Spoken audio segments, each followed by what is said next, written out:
बिस्मिल्लाहिर्रहमानिर्रहीम। खातिन हज़रात, मैं हूँ अख्तर अब्बास और आप सबको मेरा सलाम पहुँचे।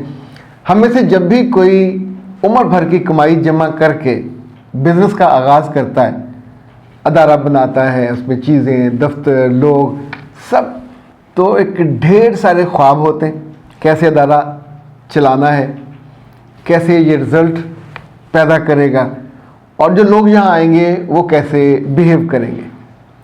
जब आप ऑफिस में दाखिल होते हैं और आपको लगे कि आपका वॉचमैन सोया हुआ है या बिल्कुल लेथार्जिक सो के बैठा हुआ है, रिसेप्शन पे आए और पता चले कि जो लड़का है वो तो मोबाइल पे खेल रहा है, या लड़की है वो तो मोबाइल पे टिकटॉक देख रही है और रीलें देख रही है, तो आप सोचिए इतना खूबसूरत दफ्तर, इतना खूबसूरत दिन, पर उस एक चीज़ को देखकर आपका पारा चढ़ जाता है। कोई बॉस ये देखना अफोर्ड नहीं कर सकता कि द मोमेंट वो दफ्तर में दाखिल हो।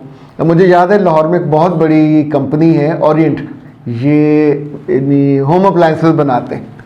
तो इनके जो एचआर मैनेजर थे उन्होंने मुझे एक दफ़ा बताया, मैं उनकी ऑफिस गया तो इतना नीट एंड क्लीन, बड़े गेट से, मुल्तान रोड पे है ये, फ्रिज, एसी, पता नहीं क्या कुछ बनाते हैं। होम अप्लायंसेस की पूरी रेंज है उनके पास। इनके जो वालिद थे फाजिल साहब ओरिएंट के, उनका अपना मस्जिद, मदरसा, घर वहाँ, यानी बहुत सारा चैरिटी का काम होता है, वो भी केनाल रोड पे। ओके, वो जो खूबसूरती थी गेट से लेके अंदर तक, आप सोचें जहाँ प्रोडक्शन होती है वहाँ बहुत गंदे डब्बे पड़े होते हैं, कागज़। तो मैंने कहा ये इट वॉज ए मिरेकल, इतना साफ़ सुथरा। तो कहने लगे कि मियाँ साहब जब गेट में दाखिल होते हैं तो गाड़ी से उतर जाते हैं, तो गमलों पे नज़र डालते जाते हैं, अगर किसी के साथ कोई खुश्क पत्ता हो तो वो हाथ से जाके उठाते। मुझे नहीं कहते, कहने लगे मैंने एक दफ़ा देखा, दो दफ़ा देखा, उसके बाद मैंने ज़िंदगी में कभी उनको झुकने नहीं दिया। यानी ये मेरी ड्यूटी नहीं है, पर मैंने अपनी ड्यूटी ले ली कि जिस चीज़ पे उनकी नज़र पड़े वो सूखी हुई ना हो। तो मैं उनकी नज़रों में ऐसे बुलंद हो गया। सो उनके आने से पहले कोई कागज़ नहीं होगा, कोई सूखा पत्ता नहीं होगा, इवन सड़क पे ज़र्रा तक नहीं होगा, चमक। अब आप सोचिए कि ये जो मालिक की एक्सपेक्टेशन है, अगर उसके साथ काम करने वाला अक्लमंद हो, समझदार हो, तो वो चीज़ों को समझ लेगा। अच्छा, घर में जो माइयों से आप काम करवाते हैं, जो माइयाँ आपके इशारों को समझती हैं, आपको हमेशा वो अजीज़ होती हैं। जो कूड़े को या डस्ट को बेड के नीचे करके आगे कर दें और डस्टबिन में ना डालें तो कैसा लगेगा। इनफैक्ट हर चीज़ को जब हम कर रहे तो हमारा एक अपना तसव्वुर होता है, जब वो तसव्वुर पूरा नहीं होता तो फिर हमको गुस्सा आता है, बल्कि गुस्सा चढ़ता है। वो चाहे कोई भी हो, माँ को बेटी पे गुस्सा आएगा, बाप को बेटे पे गुस्सा आएगा, सास को बहू पे गुस्सा आएगा, मियाँ को बीवी पे गुस्सा आएगा। इस गुस्से के बहुत सारे शाखसाने होते हैं।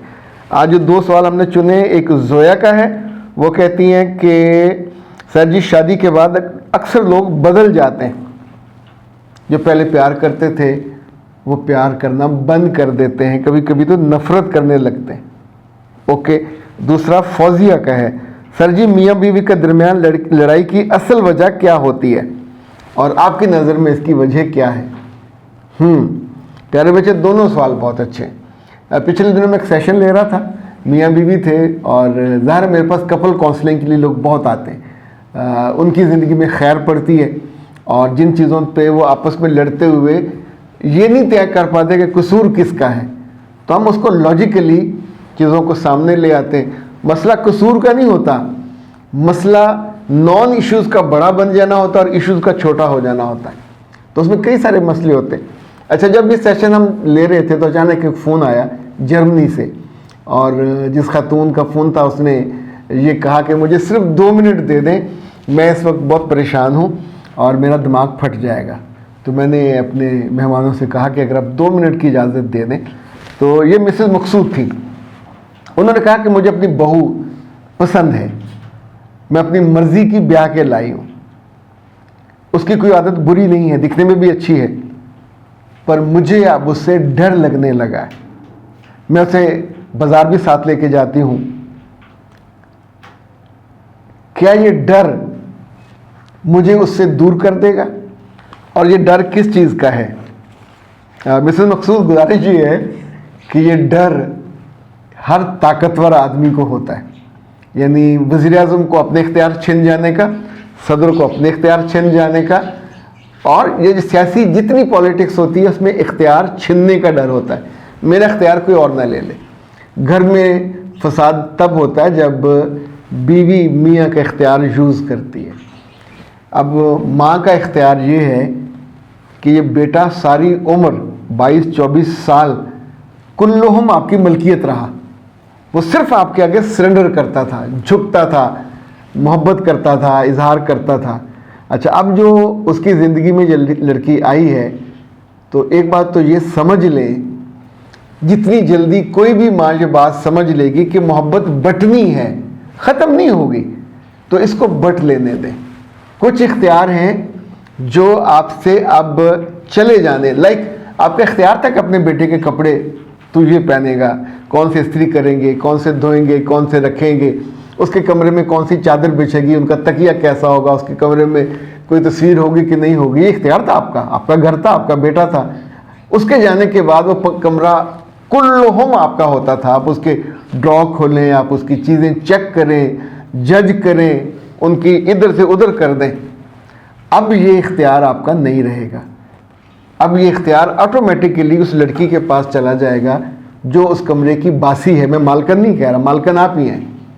अब वो रहायशी वो है, no you have no right कि आप जाके उसके कमरे के ड्रॉ खोलें, उसके कमरे की अलमारियां खोलें, उसके कपड़े चेक करें, उसके वार्डरोब। ये अनएथिकल है। आप उसके बाथरूम में भी नहीं जा सकते कि जाके देखो कि बाथरूम कैसा है। अब ये उसका है, ये उसकी प्राइवेसी है।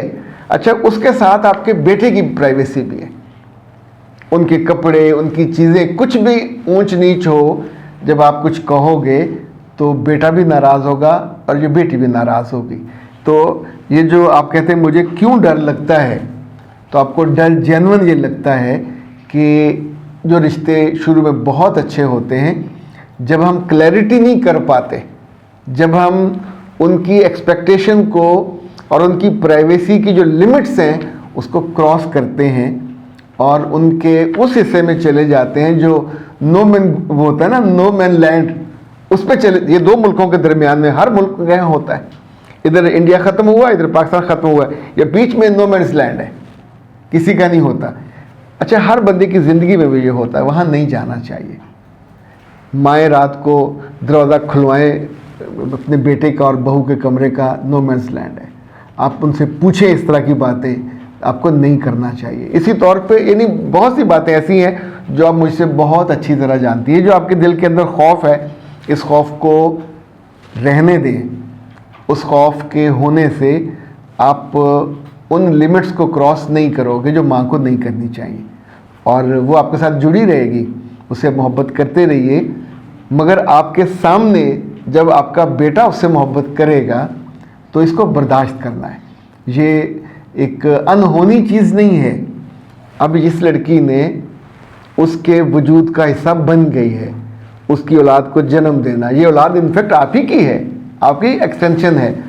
उसमें आपकी कुछ मोहब्बत का हिस्सा उसको मिलेगा, आपके कुछ एहतराम का हिस्सा उसको मिलेगा, आपकी कुछ केयर का हिस्सा उसको मिलेगा। ये जेन्युइन है। आप वादा करके आए थे उसकी माँ से कि बेटी बना के रखूँगी।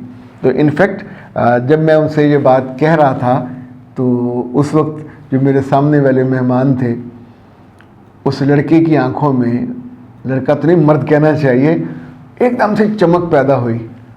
उसने कहा सर मैं पॉइंट फाड़ लिया जाए। उसे क्या पॉइंट पकड़ा था इसका जिक्र हम अगली वीडियो में करेंगे। आज का वक्त मिसेस मकसूद ले गई।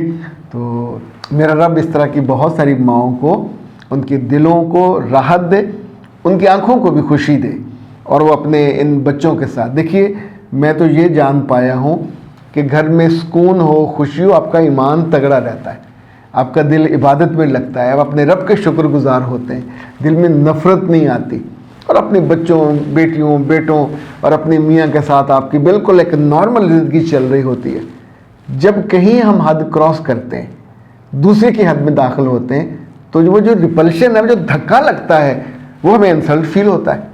हालांकि इंसल्ट से ज़्यादा अगर हम सोचें तो दूसरे की आप वैसे आसान जुबान में अगर आप स्विच में उंगली दोगे तो वहाँ से झटका लगेगा ना, ज़्यादा तंग करोगे तो स्विच या वो तार है आपको पकड़ भी लेती है, फिर अल्लाह माफ़ करे वो बंदा सार लटका लटका जान दे देता है। रिश्तों में भी कुछ चीज़ों में बहुत एहतियात करनी चाहिए। और ये इट्स अ फ्रजाइल लिखा हुआ होता है ना शीशे की चीज़ों पे, तो ये फ्रजाइल है, इनको भी टूट जाता है, इनको तोड़ने से एहतराज़ करना चाहिए। अख्तर अब्बास को दीजिए इजाज़त। अस्सलाम।